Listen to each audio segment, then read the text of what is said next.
So folks, here is a basic fundamental concept in rigging in Blender, and you see that I have these eyelids. I'm trying to rig them, and you see the amount of offsetting there is between the control bones and well, the deformed bones, even these bendy bones, with the mesh itself. So of course what is happening here is probably that some ratio of the waves of the bendy bones are competing with something else, and what this something else is some other deformed bone influence is highly competing for the ratio that I would like, especially for this bone and this bone. So this is very easy to assess from wave paint mode.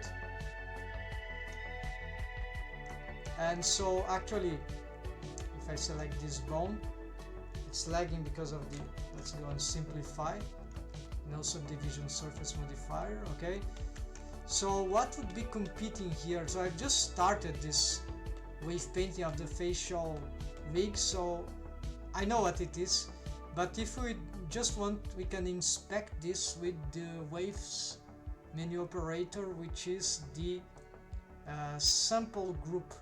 So for my shortcut here, I don't know if that's default, Shift Control X, I think it's default, not Shift Control X, any vertex here would do.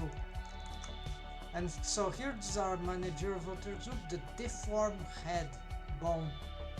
Then we have modifier, okay, this is probably not, and mechanism, okay, these are wrong name, but these are the bendy bones, right, for the top eyelid. So they have waves here, but the real cause, if we check here, yeah, this is this bone, and this is this bone. So it's, of course, it's this extra bone which maybe shouldn't have waves here, and actually it has huge waves here because it has weight all over the head.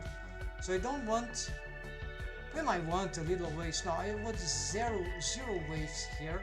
So I'm just cleaning this out, and so now you see the offsetting disappeared.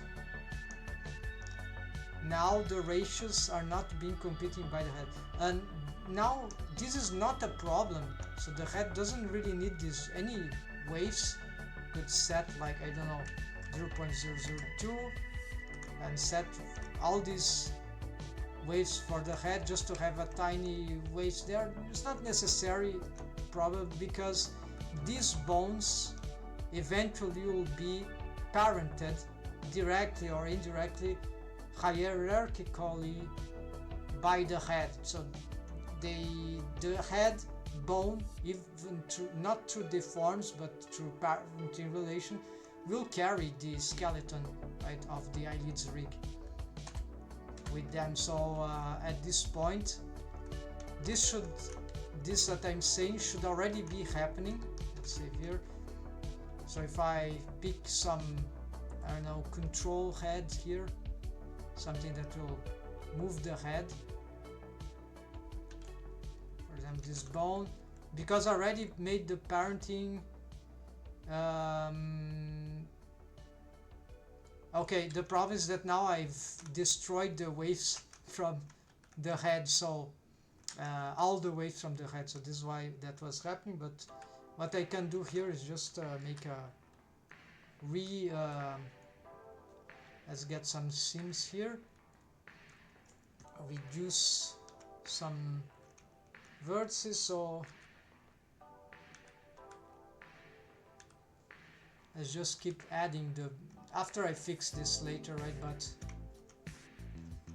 yeah, I've deleted some smoothing that I've made here for the neck, but that's okay. We can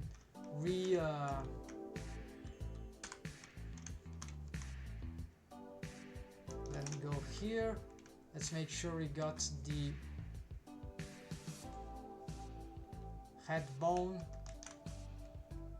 I keep my vertex selection. This is the deform. Where's the deform layer? Skeleton. It is these bones, and then I'll go here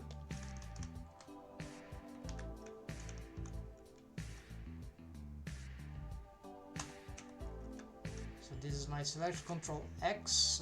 Now let's get you know what, this will work anyways, because there's no other mesh influencing the head. So you see the, I don't know what's happening there, but it's some extra verts. Anyways, this is essentially working. But of course I'll keep at this for now. After I'll slowly take off these waves. So you see the head doesn't need to have waves on the eyelids in order for the eyelids to be carried by the head. It's just a different type of carrying.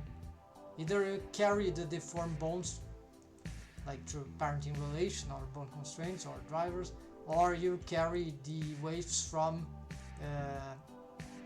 the armature, or both, but yeah, whatever.